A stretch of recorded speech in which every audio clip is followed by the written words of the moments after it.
दूसरे के नुकसान से खुद का फ़ायदा होने का योग। आपने देखा होगा कि कई बार किसी के अचानक मर जाने से कई लोगों को बहुत फ़ायदा होता है।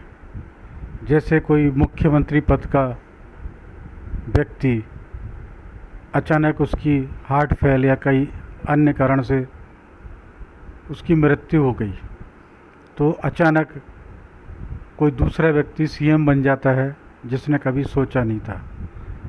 आपका बिजनेस घाटे में चल रहा है, लेकिन सेम रिलेटिव का कोई बिजनेस है और उसकी बिल्डिंग गिर गई तो आपको अचानक फ़ायदा हो जाता है। या पेप्सी में छिपकली निकल आई तो मीडिया उसको परेशान कर देगा दिन रात टीवी पर दिखा के, तो पेप्सी का तो नुकसान होगा, लेकिन उसका कॉम्पिटिटर कोका कोला वगैरह उनको अचानक लाभ मिलेगा, क्योंकि उनकी सेल बहुत ज़्यादा बढ़ जाएगी।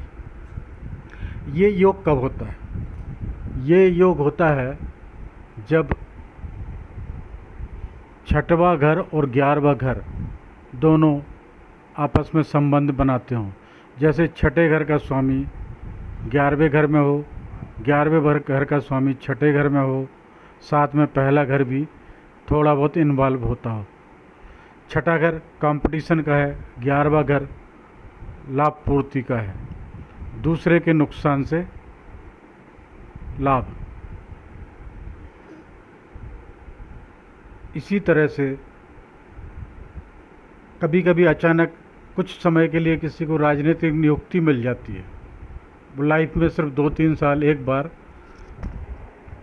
किसी भी बोर्ड का अध्यक्ष बन जाता है, कुछ हो जाता है, तब ये स्थिति आती है 5वां 9वां घर और 11वां घर, साथ में 10वां घर। 5, 9, 10 और 11 घर के स्वामी, नक्षत्र स्वामी, उपनक्षत्र स्वामी जब आपस में संबंध बनाते हों, मतलब इनकी ग्रह दशा चल रही हो, अंतर्दशा चल रही हो या प्रत्यंतर दशा चल रही हो, और लगभग ये घर इन्वॉल्व हो रहे हों, तो उस बीच में कोई राजनीतिक नियुक्ति मिल जाएगी अचानक से, और बाद में कभी नहीं मिलती।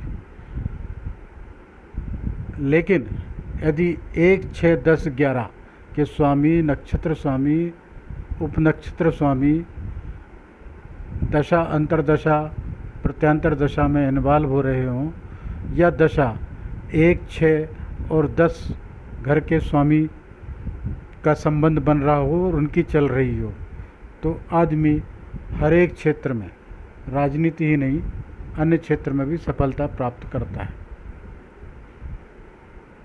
भाग्य का घर 9वां और 5वां घर बुद्धि का, जब ये आपस में संबंध होते हैं तो ये राजनीतिक सफलता नहीं दिलाते, लेकिन उसमें मंत्री पद दिला देते हैं। यानी 1, 6, 10, 11 के साथ 5वें और 9वें घर के स्वामी भी हों तो राजनीतिक सफलता में मंत्री पद या कोई उच्च पद की प्राप्ति भी हो जाती है। धन्यवाद।